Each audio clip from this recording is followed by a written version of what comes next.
Verse 7. Behold, he is coming with the clouds, and every eye will see him, even those who pierced him, and all the tribes of the earth will mourn over him. So it is to be.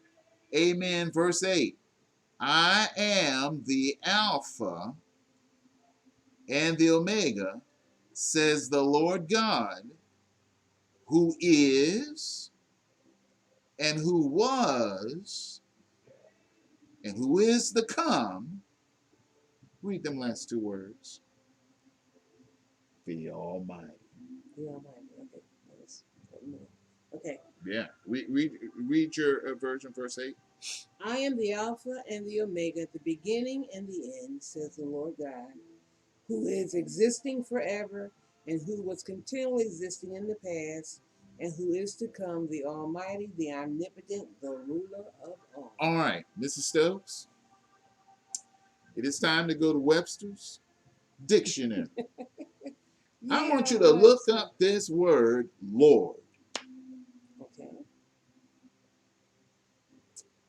So you find out what this word Lord is, it's going to blow your mind like it blowed mine in terms of who is Jesus. We read here in verse 8, I am Alpha and Omega. You know, the Greeks, when they say that some entity is everything or is all, they use the first and the last letters of their alphabet to do it. Alpha is the first letter of the Greek language.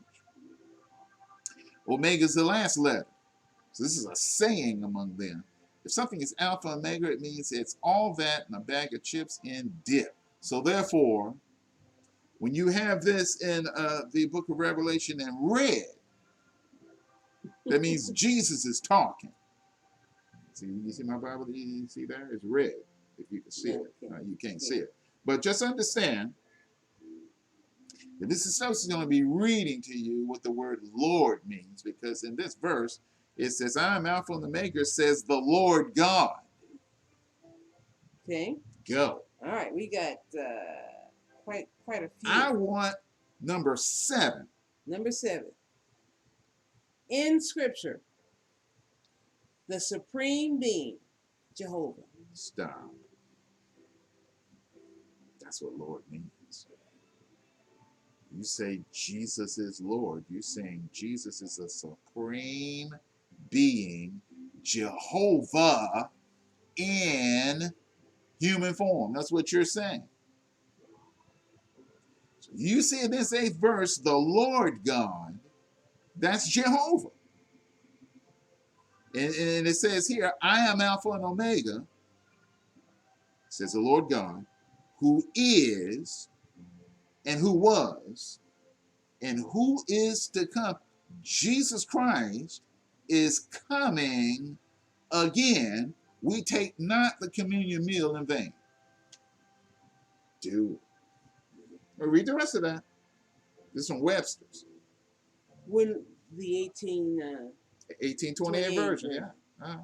When Lord in the Old Testament is printed in capitals, it is a translation of Jehovah, and so might and with more propriety be rendered. The word is applied to Christ, Psalms 110:1, Colossians 3:16, and to the Holy Spirit, 2 Thessalonians 3:1. As a title of respect, it is applied to kings, lowercase kings, in Genesis 41:2, and Samuel 19:7, to princes and nobles, to a husband, to a prophet, to a respectable person. Christ is called the Lord of glory and Lord of lords. Yeah. Now, that's what Lord means. So when it's in all caps, it's Jehovah. Yeah. It's God the Father. God the Father. That's what we're saying here. So you look at verse 8, there is no way to separate the Lord Jesus Christ from God the Father. There's no way to separate God the Father from the Lord Jesus Christ. Right. And therefore, there's no way to separate the people of God from God. Mhm.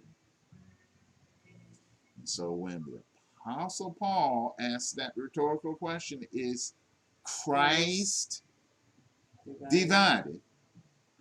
In Paul's mind, Christ and his people are one entity. And it's like Ms. Stokes said in a previous service here, how in the world are you going to cut your head off of your body and have that body live? So our foundation